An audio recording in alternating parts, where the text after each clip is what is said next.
Oh yeah.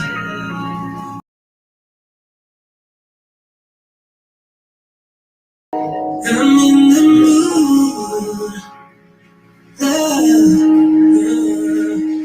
Lately I've been constantly thinking about the day.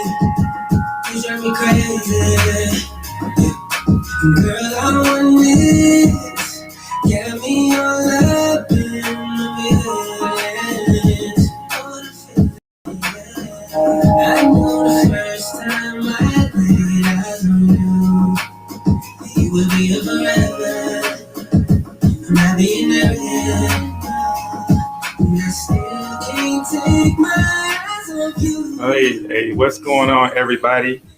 That, as many of you hopefully know, is that smash hit Lifetime by Mike and Wendy, featuring JC, of course, because that person you heard was neither Mike nor Wendy, but he killed that. So hey, welcome. It's Monday night, and you are in the marriage shop. And we're not. We're not. So we're Mike and Wendy. We're in the marriage shop, sort of. We're actually on the road, hence casual travel gear, no makeup, and hair is just whatever. But we wanted to connect with you guys. We braved and are braving the winter storm that's hitting the Northeast right now. Just took Morgan to Syracuse, and we are gradually making our way back. So we're just so glad that you guys could join us tonight, and we are blessed to be able to share some time with you. So Christina Janae, always glad to connect with your DM on Instagram. So we're gonna find a way to get after that. Probably not tonight, but we'll get after it soon. So thank you for sending that. Yeah, that's going to be its own special, very special time. It is. Careful time. Yeah, It is. We're getting into that, though. Yes, Desiree, Alprentice Smith, Lisa McNeil, Jasmine McNeil, all of you guys, thanks for joining us tonight. And Ann Bowman, so glad you could drop into the shop. We miss you, miss your hugs. And hopefully and prayerfully we'll be able to come back together as a church sometime real soon. So you guys are joining us. Like I said, Mike and Wendy from the road. And tonight we're kind of continuing our conversation. We started last week talking about empty nests. This kind of relates to that, but we're excited to talk about it because we're going through it. What are we talking about? Well, I mean, first, you all understand this particular trip. I mean, driving to New York from Georgia is a pretty major undertaking in and of itself, right? So from Augusta to New York, Syracuse, that is, a couple of days, just make it easy. It's a pretty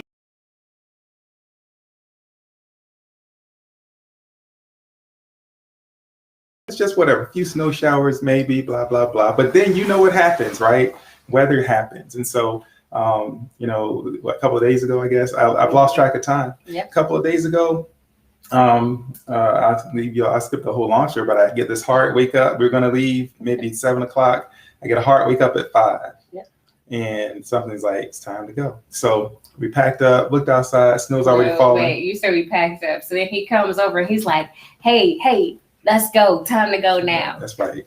There's no time to explain. Get your stuff. That's how that was. Let's Get go. up, get dressed, let's go. It wasn't quite that. Should have been. We needed 30 more minutes. Anyway, got on the road. It's snowing already in Central Virginia. And so we'd done our homework, right? So we're looking at how the weather's going to track. The first objective, get Morgan safely to Syracuse. Yes. So we started riding up, and it's a little messy, but we outpace it just as predicted. By the time we get to central Pennsylvania, we're out of the snow and we're in the clear. The problem is, if you've been following the news, there's a massive storm that was coming across from the West Coast, across Midwest toward the East Coast, and we had to basically upstate New York's on the top side of that storm. Virginia's on the bottom side. And so then we make a decision. Do we stay in New York and perhaps be stuck for a few days, or do we just try to get back at least to our halfway point? So we got Morgan out, and and the school required you have to basically drop them off, here's your bags, and go. 2 hours. So it wasn't hard. We were like, let's go. And so we turn around, we go, and we said, we're gonna go until it feels a little bit too dicey. But the objective is to get back to Virginia, same day, Harrisonburg, about 850 miles round trip in a day. So we set out to do that, and we did. But let me tell you, that middle part of that middle 500 miles or so, oh my, well, actually what, maybe middle 450, whatever it was. Yeah, it's crazy. But let me tell you this, people. Let me tell you this. We own a Ford F-250. I'm a Ford F-250 fan. In fact, I may never drive anything else for the rest of my life. I'm telling you, remarkable. That thing ate up that snow like it was nothing. And if you've seen any of the pictures on TV, it was like that, maybe worse, most of the way. And it was, the truck's like, get that snowplow out of my way. I want to go. Let me run. And by run, I mean 40 miles an hour. Yeah. 40, 45. We were kind of creeping along. We were creeping, so that, but we got back safely. Pretty remarkable trip, but it was dicey. But here's my point. Back in the day when we used to travel, I think when we first came back from Korea, we drove to San Antonio, right?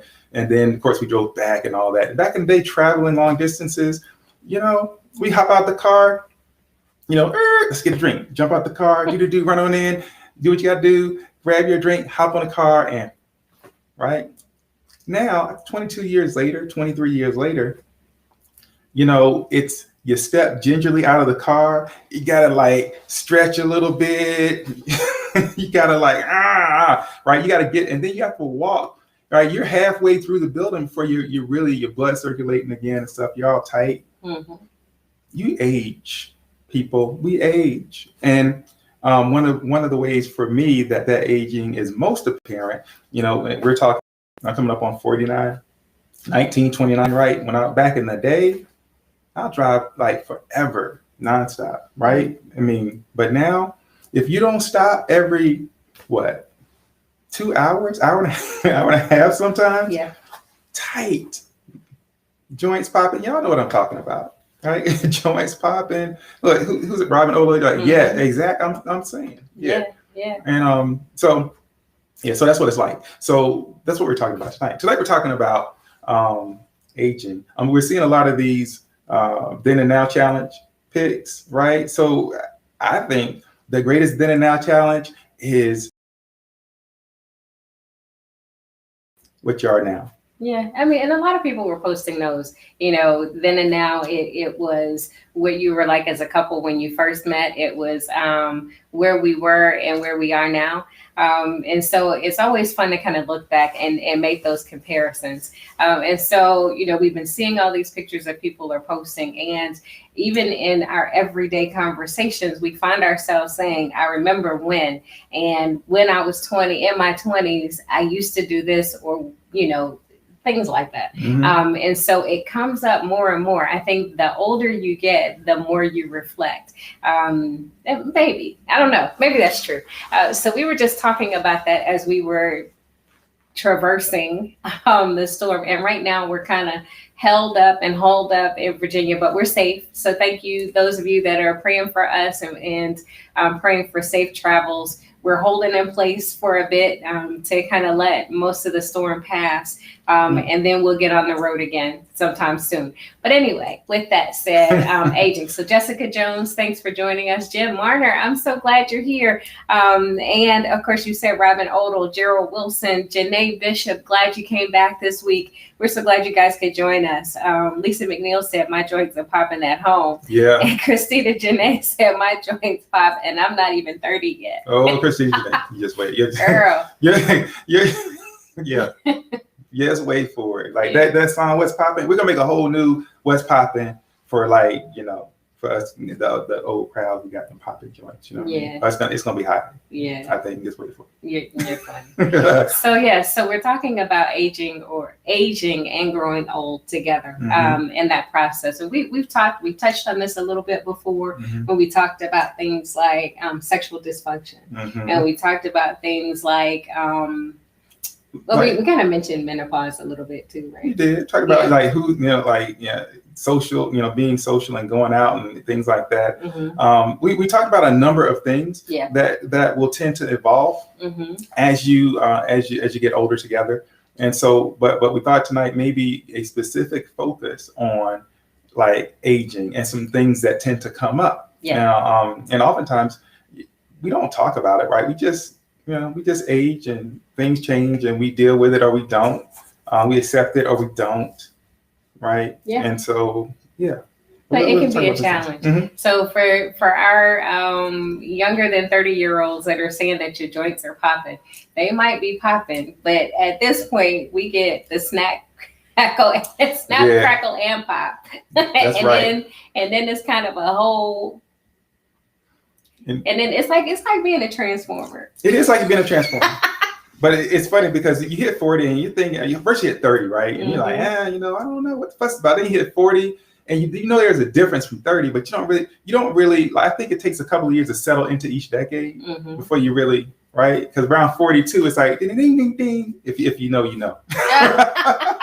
What's popping. Wow. And it's like, what just happened? All I did was reach down to pull my sock up. And now I can't walk. Or, back in the day, like when we lay down, right? When you're young, you like snuggle everything. I could put my arm all around her all night. And in the morning, maybe a little cramp, maybe. But now, if I try to have my arm around Wendy all night, I'll wake up and I'll be stuck like this for the next 72 hours, right? It's just like somebody get some help. It's crazy. Yeah, and it's little things like when, I was reaching into the refrigerator to get some eggs and my back went out. Eggs. I don't even think it was a full container of eggs. And I didn't get the eggs. You know what? It was just like a bend and reach, and that's it. And it was over. And what is it about the kitchen? Hey, put it in the chat. If you've gotten hurt in your kitchen, let us know. Worst back injury ever? I mean, I fell off a truck when I was 18. Fell off a truck. Got up. Oh yeah, I'm a little tight. Ooh, but push that up to like later on. We were living in San Antonio. I remember I was in the kitchen one morning. I turned. I think I was getting milk, something. I never put my hands on it though. Yeah. Out. Yeah, I had to carry you to the car. When they had to carry me to the car, exactly. And it's not even. That's no exaggeration because I thought I was fine and I'm gonna lay down. You know how you do. Take some Motrin or something and it'll be fine. It was not. Yeah. And I was relatively young then, but when you had to come back home and carry me down the stairs, I was in so much pain. I don't remember how you did it, but she did. Yeah. That's love right there. That's probably why she's got pain now. It probably is. Probably why my back went out. I think so. And maybe when you fell off the truck when you were 18, that might be what's wrong with you now. Could be. Don't tell the government that though. All those things contribute. Jennifer Martin said, picking up. Get this, y'all, an empty laundry basket. That's so real. Yes. Empty. Yes. Right? That's all. That's say no more. I mean, we could list out a laundry list of all of our physical I see what you did there. That's good. What? You said laundry list. Basket and laundry just an immediate use of the said reference. So, but we could go down a whole list of the physical ailments, but aging is more than just the physical changes. True. I mean, I think the physical are the things that we most readily notice, the things that maybe impact us most significantly. Well, and that's hard to say too, but they definitely impact us and the other person can see them. Yeah. But there are a number of things that happen as we age. True. Yeah. The way that you think changes. Yes. As you age often, the way you see yourself changes. Yes. Right. As you age, the way that you see your life, what you've done, what's ahead of you, how you see your family members, all these things begin to really evolve. Yeah. And I don't think it's difficult to get it when you haven't hit certain milestones in life, right? Because there's just certain things that begin to occur physically within ourselves, certainly across our families. And so a lot of times when you're young, you just, I could say, a lot of things, you see it happening around you, but you don't get it. Yeah, yeah. Yeah. When we talk about essentially how you think, how you feel, how you move, all of those things are affected as you age, and each of us ages at a different rate. I mean, there are some things that generally across the board everybody experiences in a range. You know, we could say 20s, 30s, 40s, 50s, 60s. That you can expect these things, but the truth is, it hits you when it hits you, and each of us experiences something different. Yeah. And so what does that have to do with marriage? Well, it has a lot to do with marriage, and it goes back to those expectations. Yeah. So we've talked a lot about clear communication, which we could talk about that every week. But communicating and then expectations around what you should be doing, how it should be going, what we should be doing together at those different ages and stages. But what happens is maybe we are experiencing something as we age and mature that we don't even understand as an individual. And so when we don't understand what's happening, it's difficult for us to talk about it. And so when we don't talk about it, first we don't understand it, then we don't talk about it, then the other person has no way of knowing how to deal with it. So that's kind of what we're talking about today. Yeah. I gotta we're gonna go further than that, but I gotta address Lisa's comment because I think it's funny. She said falling is different now. No more jumping up and playing it off. I need help getting up. That's so hilarious because there are times now, like one time I fell in the backyard. I tripped on like a stone or something. And generally back in the day, you know, you trip, you can, in effect, what you're doing in order to catch yourself is you're running faster than your body falls. Boom, and you're no worries. Well, apparently my legs don't always move as fast anymore. So all of a sudden now you're falling, and it's like, what is happening? I think I'm falling. I'm falling right now. And then you get up. I mean, then you're there and you're on the ground like, man, I just fell. It's kind of a shock the first time or two. Yeah. I fell too. See? And so the interesting thing is the security system on our house records everything, but there was no footage of me falling. You either, right? No. We went back to try to find, that footage, and we could not find it. It must be shame proof. It's like, you know what? Nobody wants to see this. Yeah, but it's crazy because now, I mean, had it been raining, or was it, it's adverse conditions. I mean, you could come up with a whole bunch of things, but I mean, the truth is, after a certain point, if you fall, then you can expect that something's going to be broken. Well, yeah. I mean, I fell one time messing around with a dog, and I had to have that knee surgery I had recently. I mean, the knee was a little worn anyway, but the major insult was last year when messing around with that dog. He would not open. It's a long story anyway. Yeah. So, but yeah, that trip or that fall, that stumble that before would have been not a big deal. You're right. It can now become something, major and broken. And you see that a lot with people, particularly as we age, hips, knees, wrists, things like that. So, but let's talk about this with regard to what the impact is on marriage. And you all do such a good job of really dialoguing with each other. Yeah. We love to know, because we kind of threw out some of those things that tend to change, right? Share with us, and you don't have to be, I mean, y'all know the deal. I mean, you can share what you like. You don't have to be, talk about yours per se. Yeah. Even though those are very interesting. But let's talk about some of the things you noticed that begin to shift and change as you're married for longer. Yeah. And Christina, I mean, there is still a thing as aging gracefully, but I can tell you that it's usually what's captured in pictures that depicts that. You don't get to see the day-to-day and what's actually happening behind the scenes. Right. But you just see, when you're not in motion and you can take a picture, you can capture how glamorous aging is. And it should be a beautiful process. And it is. So don't let us scare you away from aging. But we're just trying to be real. If we do scare you, what are you going to do? You can't not age. You can't not age. So, it's, I would say, you are glamorous, right? I mean, and you're, so it's, until you age too. Yeah. So, it's possible, I guess, necessary for it to be both. Yeah. Right. And so here's the thing, what we know to be true and what we're experiencing ourselves and what we're navigating is that when people talk about things like a midlife crisis, for example, it's not necessarily based on age, it's usually based on a triggering event. And so things like maybe having to care for a parent, or having an empty nest, which is how this ties into what we talked about last week, or a change in job.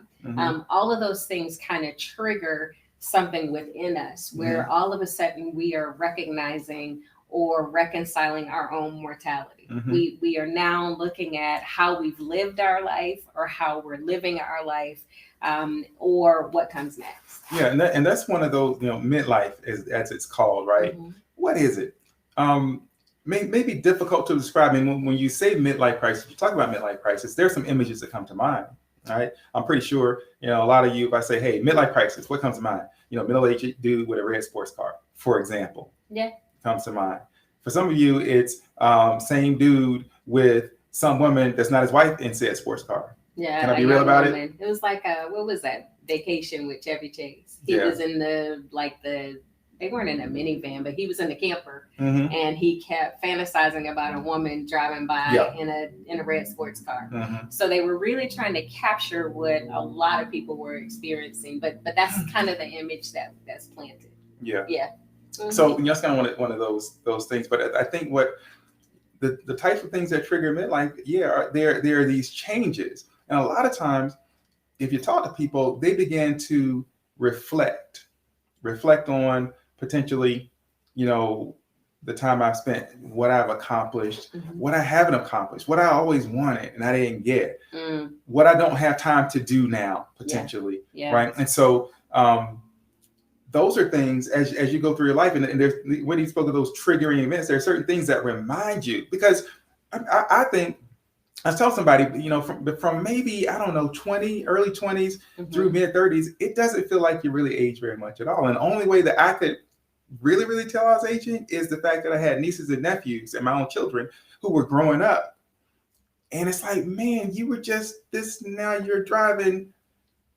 I just lost 10 years. Yeah. Right. And so when those things trigger, or, you're empty in the nest, it's just like, man, the kids are gone. It's like we worked all this time to prepare for this, and we saved for this, and we talked about this, and now this is here, and they have to now begin to set their own path and build their own life. And it's just like, okay, I've been building your life for so long.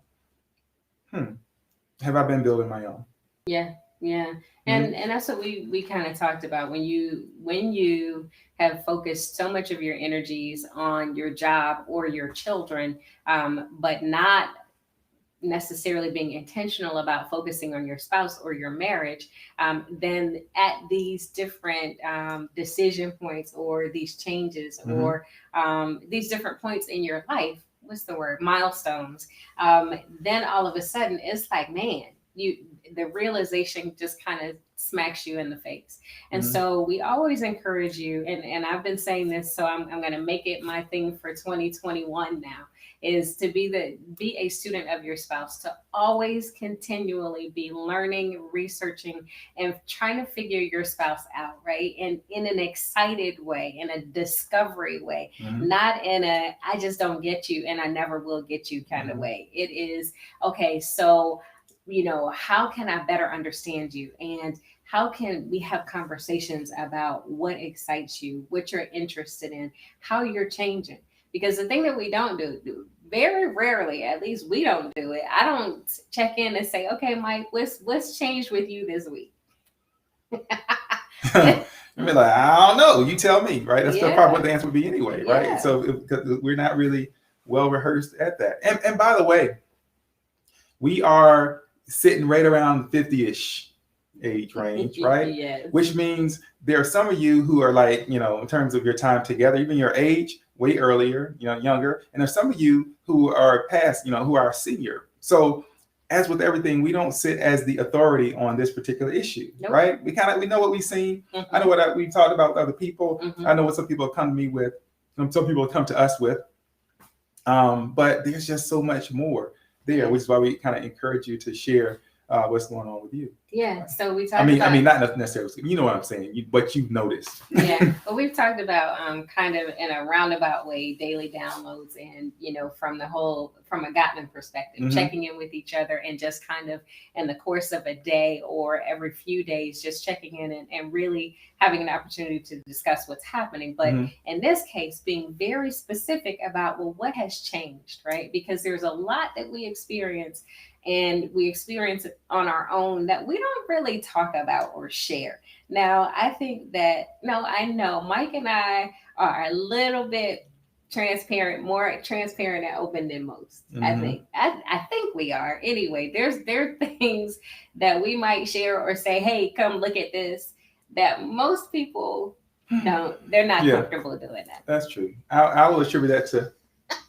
primarily to Wendy, just like, you look at this. And I'm like, I don't want to look at this. But okay, right? But let's talk about the elephant in the room. And then I don't want this to take over the. Wow, you looked at me. No. You did. You said, let's talk about the elephant in the room. I always look at you, but when I say the, you don't be like, you looked at me. You said the. I mean, I will glance at you from. Anyway. Yes. What's the elephant in the room? Sexual function. Sex life in general.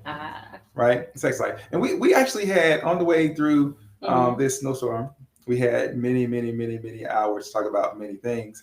And this one came up, and I'm like, I don't want this to take up the whole time, but if it does, it just does. Oh, what we're talking about? Yeah. Oh, okay. Yeah, because sexual function is a funny thing, right? We know that men they peak in their sexual function earlier. Women peak later. Yeah. I've always thought that was somewhat strange and unfair. Or whatever to somebody, I don't know who. I'm just saying it's like, wow, right? And so, but sexual function it changes, and we talked about sex quite a bit, which is why I didn't make this primarily sex talk, but it does shift and change along the way. And so I thought our conversation about that was pretty interesting, because certainly with aging, things shift and change. Yeah. And oftentimes people don't talk about that, right? Maybe it becomes a point of maybe frustration, maybe contention. A point of contention, and or maybe they just instead of dealing with it, they just go in different directions sometimes, right? Or just don't deal with it all and just it's whatever. Yeah, right? Well, I mean, and that's why what we often see is as people approach 50s and beyond, there can be a lot of strain in marriage for other reasons, and sexual function certainly can contribute to that, especially when you're not openly communicating about it. And so you're right, there is a pocket of time where it's not necessarily that anybody's peaking, but you are kind of riding it out together. And so, of course, everything that we're talking about really applies when you're close in age. So let's say you're within 5 years of each other. That's generally how we can relate this and make generalizations about what we're talking about. If there's greater than 5 years between you, age difference, then you're absolutely going to experience different things at different points, which can create its own challenges. But just keeping that in mind. And so again, generalizations, this doesn't mean that it's specific to each and every person, but it certainly is true for most. Yeah. And so we won't go deep. Let's not go deep. We're not going into it. Really? Okay. But I like that Robin Odell talked about how they were just talking about their 5-year, 10-year, and 20-year plans. And being in the military, they always forced us or highly recommended that we go through and we do that. And so if that's not something that you've done, I know that over the past couple of years, most recently, people have come up with their vision boards and setting goals. And so each year there's kind of this reset, and you're looking and projecting what your goals are going to be for that coming year. I would also recommend that as a couple, you sit down and you maybe look at just your 5-year goals together if you haven't done that before. So it's a good way to start. I would say if you haven't done it before, looking at the next few months or year is a way, and to not necessarily overcomplicate it. Sometimes simply by highlighting something, hey, this is what we want to do, automatically it begins to change your behavior around that thing. It's just, hey, you know what? We would like to save $10,000 this year, for example, right? So because that automatically then generates the question, well, how are we going to do that? Where's it going to come from, right? How do we set up some consistency around that thing? Yeah. So find a period of time that's manageable, because the Odos, I mean, you like an OG if you're doing 5, 10, 20, right? Yeah. Don't start out trying to do 20 if that overwhelms you, right? Start out doing 1, because what you do, then you'll be able to apply to longer periods of time. That's good. That's a little bonus tip. Yeah, that's funny. And so Lisa says she's not going to embarrass her kids, but we certainly invite you to do that. I mean, it's one of those things. We don't sit down and talk with our kids about sex, but we also don't make private anything that we put out there. And so it's kind of funny. We on battery efficiency mode or whatever it is. Don't worry. I got it. Battery efficiency mode. I mean, I don't know what it's called, but you know what I'm saying. So in terms of, I know now I'm all distracted, but in terms of pivoting from making those goals and sitting down together and talking about them, what we were talking about or going to start talking about was aging together and its impact on sex or your sexual relationship. We've talked about this a little bit, but from a different vantage. And of course, Mike doesn't want to talk about it all night tonight.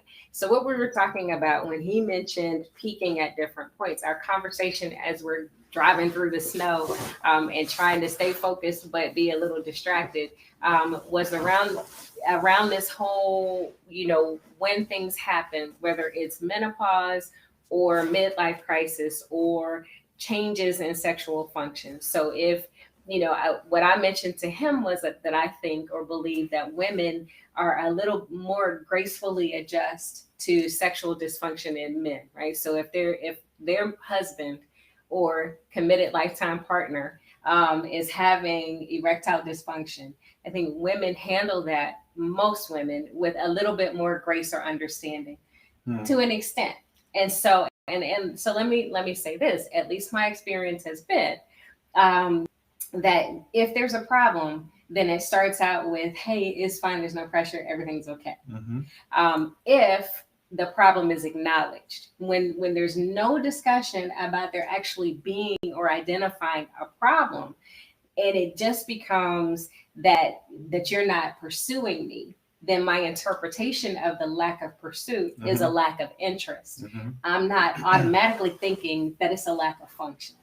So did you get that? So because it's not acknowledged or discussed, then my interpretation of what you're doing is that you're not pursuing me. So you don't desire me. Yeah. And so when there's a lack of communication, what do? We fill in the blanks. We then start to populate and fill in the blanks and create our own story around what's happened. So now I'm trying to explain why it is that you're not chasing after me like you did 20 years ago. Make sense? Yeah, that makes sense. And so people, that'll often happen where, there's this perceived lack of interest. And that dude's not saying, well, I don't really understand what's going on, right? It's not, basically, nah, leave me alone, I'm good, whatever. Or I'm gonna work longer, I'm gonna stay up and watch TV longer, or things like that. And so there is no conversation. And Wendy just hit it on the head. We talked about this. Like, people don't respond well to voids of information. Yeah. And so they just fill it in. And so, but what Wendy suggested, and I need somebody to comment because I'm curious. Look, what she suggested is that in effect, women are more forgiving if a man has some issue with sexual performance. Yeah. I'm wondering, and she said most, right? And so it's easy to say, yeah, that's probably right. But I'm just wondering about what other perspectives there are, right? Yeah. Because we know that when there is an issue with sexual performance, wherein your wife, your woman doesn't really, I was going to say doesn't feel like it. It's not a place where that's advantageous at a moment, whether it be desire or pain or whatever, right? And so, how forgiving are men generally, right? I do know that a lot of men, particularly younger, but no, I won't even say that. Just hard. It's just such a broad thing, right? Yeah. But there can be frustration, like, but what's the problem? You know what I mean? Irritated, everything kind of consumed. And I think I've mentioned before to you all in very much transparent understanding sometimes what it's like to be like, okay, not tonight, sleep already. Come on, what's going on? Are you mad? Like, man, okay, rah, grumble, and then you get a little testy, right? Are women more forgiving when there's a shift in sexual function? I'm curious what y'all think. Yeah, and that's good. And so Jen Martyr, I want you to say more. She says, someone said in a book I read, quote, the story I'm telling myself in my head is, quote, and it's been a game changer for the hubby and I when dealing with aging issues. So please share more about that. Yeah, I think that's Brene Brown, actually, who describes that particular approach. So that, yeah, so it takes the edge off. Like, it's, are you hooking up with somebody else, right? You cheating versus, sort of telling myself, man, it's like, I'm not interested. You're not interested in me. You know what I mean? And so it's an interesting way to approach it. Yeah. So, and that actually can be a really effective technique for many, many conflicts that you might have, because we are constantly, there's this narrative running, and oftentimes what our partners get is the end product of our analysis. That's good. Right? You're being a jerk. You don't want to talk to me. And many more declarative statements such as that, right? Versus, the story I'm telling myself, right? Because what you then do is you kind of take the judgment off, and what you're doing is saying, this is the process that I'm going through, and this is how I'm coming to this conclusion, right? And hopefully you tell me I'm wrong. But don't say that part. Just give it to them and see what they got to give you back. Yeah, well, what we want to encourage you to do is to have the conversation. And so having a conversation is just one thing, but we're talking about really being transparent and being honest, right? So a little bit of candor is needed here. And we talked about last week, being able to kind of laugh at yourselves and laugh together, right? Because sometimes we get real defensive and uptight about things, and it feels like we are attacking or being attacked. And so when we can enter gracefully into a conversation, so thanks, Jen, for sharing that, in a way that kind of removes a little bit of the heaviness of it. Sometimes we can get farther with discussing and identifying that there's an actual issue. Because as I mentioned, I said many women, I think or believe, are a little bit more graceful about handling it until they aren't. So it starts out as understanding and being supportive, but that can quickly turn to frustration. And so even depending on the story that you're telling yourself, it can be frustration or it can be accusation. It could be, well, if you don't want me, maybe you want someone else. And then you start to fill in the blanks. Or there's frustration with the fact that your husband doesn't see it as a priority, because now we're like, hey, with not I'll say the invention of Viagra, but the introduction of Viagra, it's like, hey, there's no need to wait. I mean, hey, you have an issue, let's go get a prescription.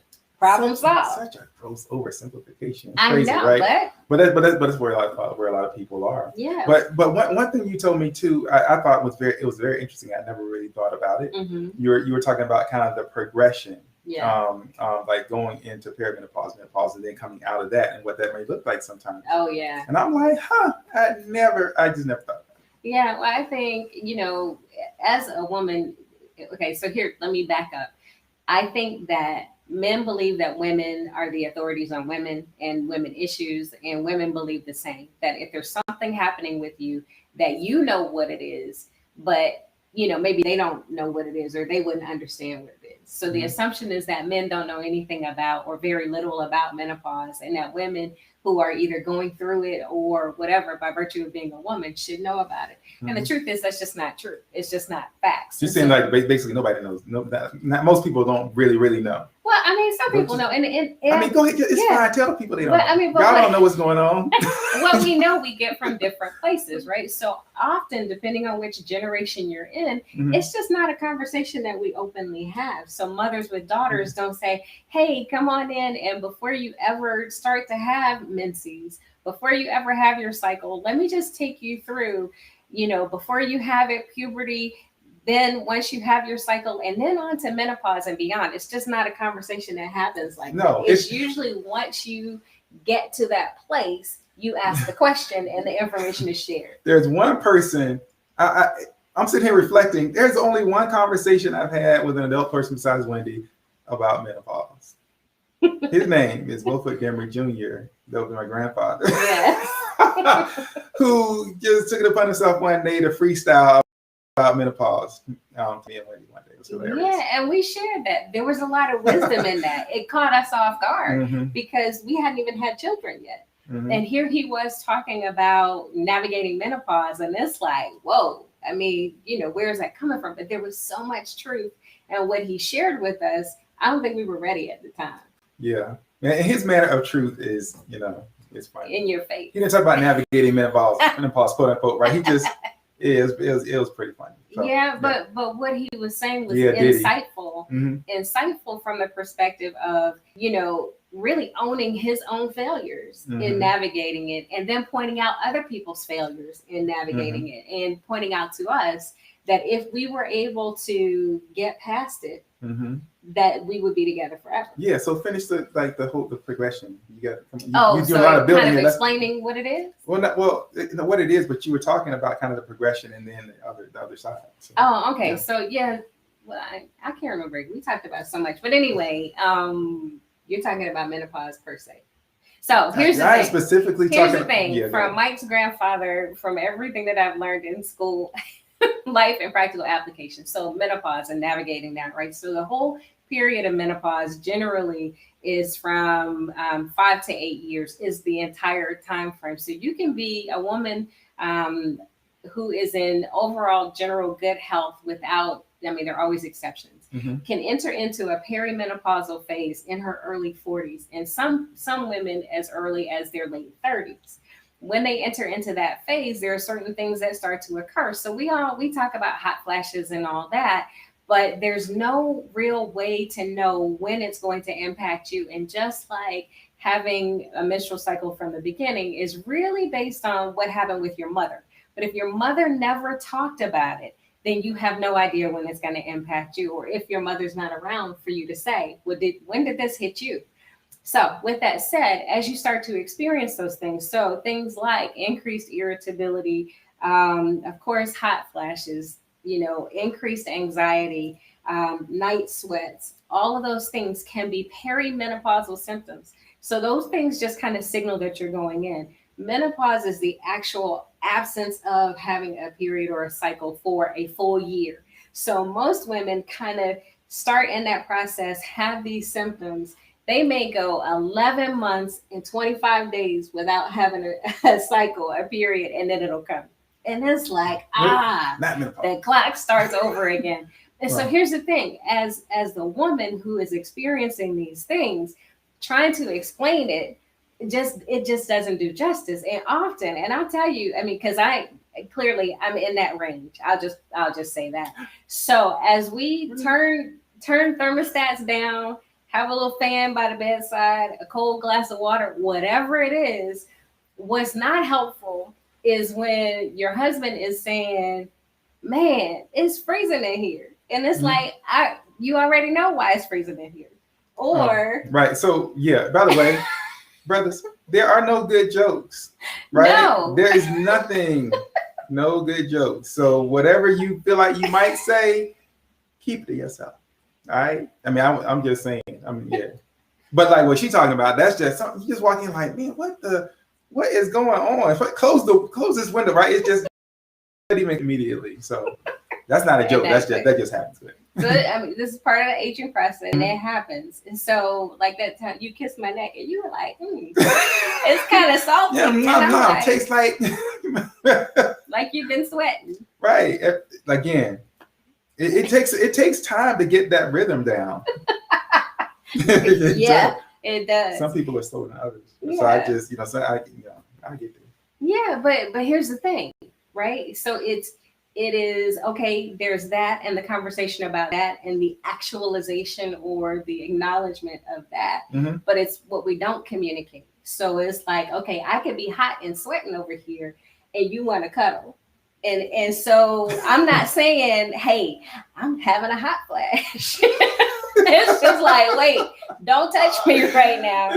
Give me a minute. And it's like, what do you mean don't touch me right now? And it's like, because it's hot. Just give me some space. And so what the message that we're sending is not a fully developed message. And so we find ourselves on either side of it. Yeah. So here's what, when we were having the conversation, I said men are not as graceful in that because when you're ready, you're ready. And it's like, okay, how many times are you going to reject me? How many times are you going to tell me not to touch you? How many times are you hot? So you're hot and you're sweaty. So you about to get hot and sweaty. Oh, yeah, that's hilarious. Anyway, why are you pointing at me? We're not even talking about us. Had so much fun. But that was funny because that's real. Yeah, and so it's like you don't get it. But instead of being frustrated and saying you don't get it, try to have conversations that help both of you learn together, and then both of you can get it. Yeah. So what happening is a lot of friction can be built, and contention can be set forth. So here's the thing that most people don't really consider. During that period of time, that 5 to 8 years, those heavy symptoms and a lot of those fluctuations are only about a 2-year period. But where they occur in that 8 years is but men, if you are able to support your wife and love your wife and weather that storm for that short period of time, where she comes out on the other side of that is back in her 20s. And right. So, and when she kind of came around to that point, I'm like, I've never heard anybody really make that point. Yeah. And it also explains some other things, right? But I'm like, wow, that is, you got to tell somebody that. Yeah. And so, but I want to be, because I'm a clinician, I got to be completely clear and ended. So you come out back in your 20s in terms of desire and mood and libido and all that. But physically, some changes have occurred. And so you may have to have or use some type of assistance. So dry is dry. When you say that, I'm going to say assistance, please. What? Explain okay, I know. Yeah, you always got to keep me in the pocket. So what I mean by that is you're still aging and your body is still changing. So it may mean that you have to use lubricants or you have to use things that will make it easier for you. But in terms of your overall mood, the desire, and your and really the connection it's back to where you were. So it gets rocky for a minute, but they come back. If you can, like your grandfather said, if you can weather the storm. And so what we're trying to share with you guys is really about weathering the storm. So that's as it relates to menopause or with women, but also with men. So when we talk about erectile dysfunction or impotence or whatever generation you're in, it's kind of a similar thing. But often what happens is men on the other side of that, and again, this is not a parallel. So you hit 45 and the woman is perimenopausal and the man is in midlife. We're not saying that. But when a man is actively pursuing but continually feels rejected, and then is all of a sudden questioning, why that is, men will often become so frustrated that they seek other means for pleasure in themselves. Is that the best way to describe it? Seek other means for pleasure in themselves. Yeah, I mean, it's nice, clean way of right? But you do. There are a lot of things you see people seek out. I kind of alluded to a few of them, but seeking other sources of just stimulation and input. Maybe it's just working more, working harder, trying to make more money, trying to keep yourself busy. Maybe it's seeking a relationship with another person who's not your wife. Right? Maybe it's seeking pornography. Maybe it's just sitting around stewing, being mad, and destroying your marriage. Yeah. Right. So I think what we're talking about, and so I think we're going to talk all night about sex. I know, it's hard. There are several other things that you'll see in terms of changes. You'll see changes in cognitive ability, right? The way you think, how quick, how sharp you might be. Yeah, memory. Or memory, right? Maybe they're the things that you care about that you don't anymore, right? Like person I married, was neat free. This person really doesn't care that much, right? Maybe you had one cat, now you got 5. It's like, well, what just happened, right? And so interests change, and so either like either increase or they decrease. It's like, wait a minute now, we were good just going to the beach when we met. Now you want to like go scuba dive and like, you know, put a knife in your teeth and cut clams open and look. Jump out of planes. Jump out of planes. Mm-hmm. Jump out of planes. I'm going to do that. I'm so going to do that. I mean, I've done it, but I want to do it without any strings. Just, I mean, when you're in the Army, there's a, forget it. I just want to, you know, just free fall. That's what they call it. Anyway, things change. And so part of with changes, right? We talk about each other and the things that we don't like about the changes in spouses. A lot of the change or the issue we have with it is about the issue we have with ourselves. That's good. Right? Because reflecting is great. I think about when I used to run fast, and I think about when I used to be able to jump over stuff and fall down and jump up quick, and that was cool. I don't yearn for those days, right? Because in order to live the life that I have now, to be married to this woman and to be the person that she needs me to be, aging sometimes requires that we give up some of the things that we had back in the day. The word says, when I was a child, I thought as a child. I behaved as a child, right? But when I became a man, I put away childish things. Yeah. Right? So, but some people, they don't put them away. They keep them, they desire them, they want them. So then when I get to be 45, 50 years old, and my life's not going quite well, it's like, well, I'm gonna go back and do this thing that I always wanted to do, or do the thing I always used to do. I've always said this, right? And you can like it or not, I don't care. There should be no 44 players, period. Should not be. That's all.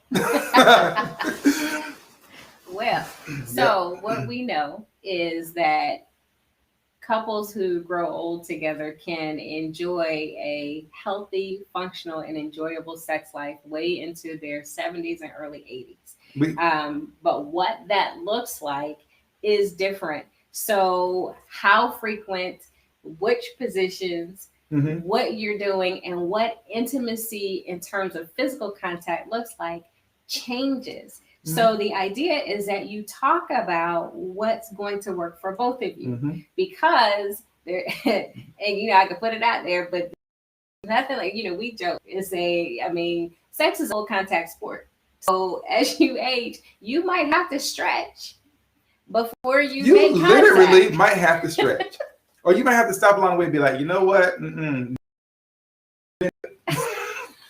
I mean, there's a warm up, there's contact, and there's a cool down.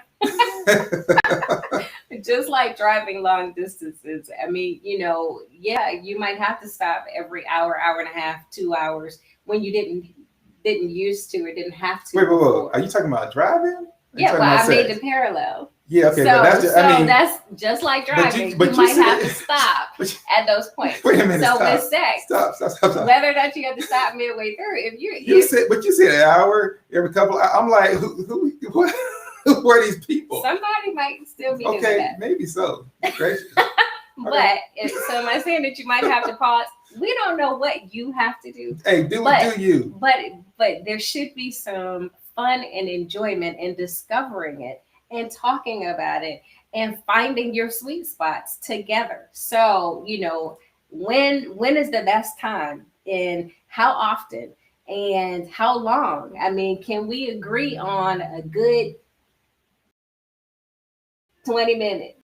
Oh, something is happening. Oh, I'm gonna go. That's Morgan calling us, so it must be that time.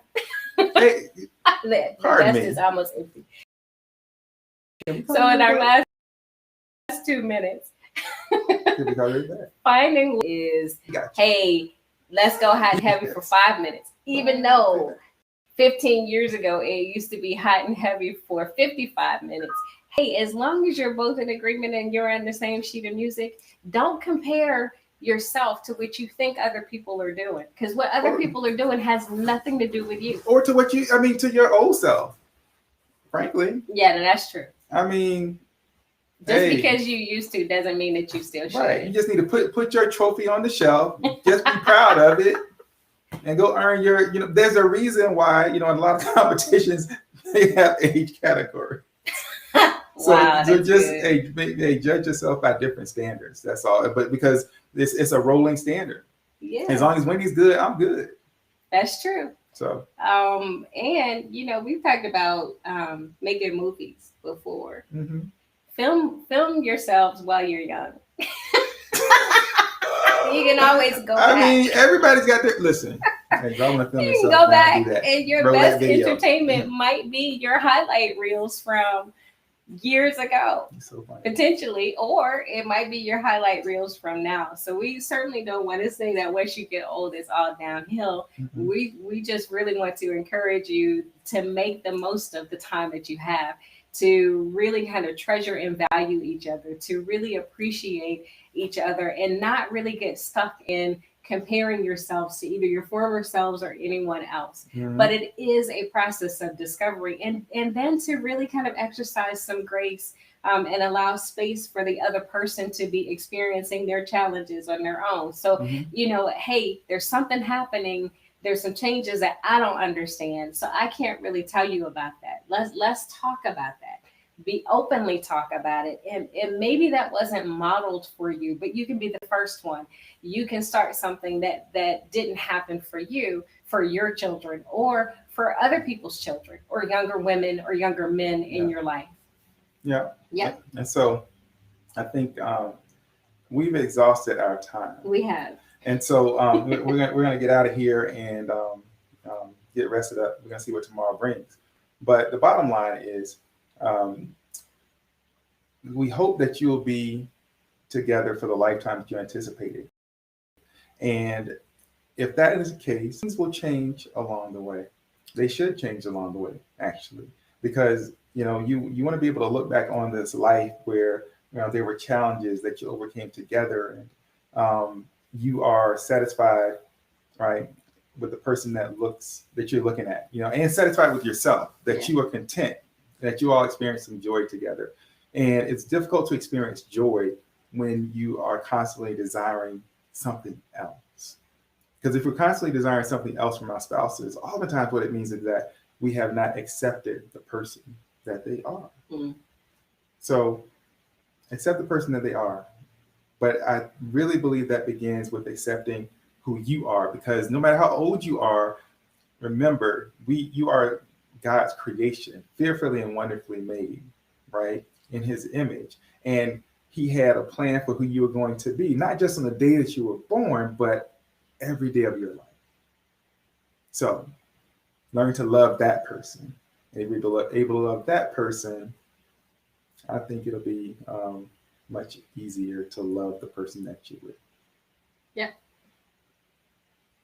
So let's pray. And so we don't have our normal setup, right? So we got a little, it's kind of bootleg setup, but it'll work. But we're gonna pray, and then we're gonna get out of here. All Yes. right? Okay. Ready? Yeah. All right. Heavenly Father, we just come thanking you for life, health, and strength. We come thanking you this evening just for the ability to be here with these couples. We ask that you bless them, bless their homes, bless their marriages, help them to love the people that you have created them to be. Help them to understand that when the two of them became one, they were able to create something that the world had never seen, and that there should be an outlook, that there should be a celebration of what marriage is and what marriage creates, God. So we just ask that wherever people are in their marriage, whether they're on day one, whether they're on year 60, that you be with them in everything that they do. Bless them with a love, prosperity, and everything it is that you have, God, on this earth to bless them with. So we thank you. We love you. And we pray these and other blessings in your name. Amen. So Amen. that's it. We will see you all next week. Yes. Maybe from our normal location. You just never know. You just never know. Have a great week. Bye, y'all.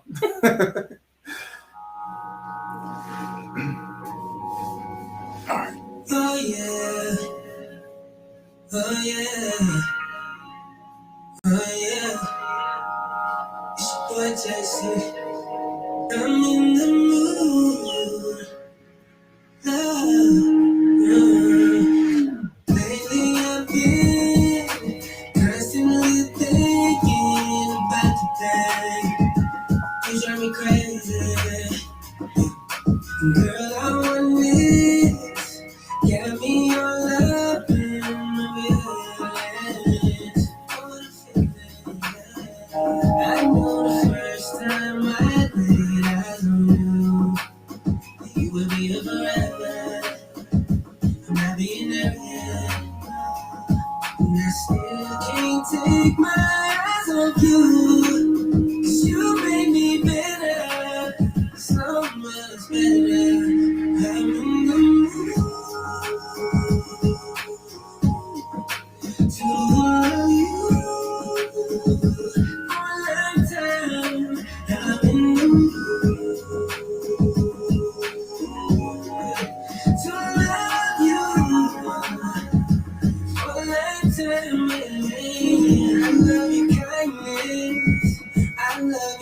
so glad you're back.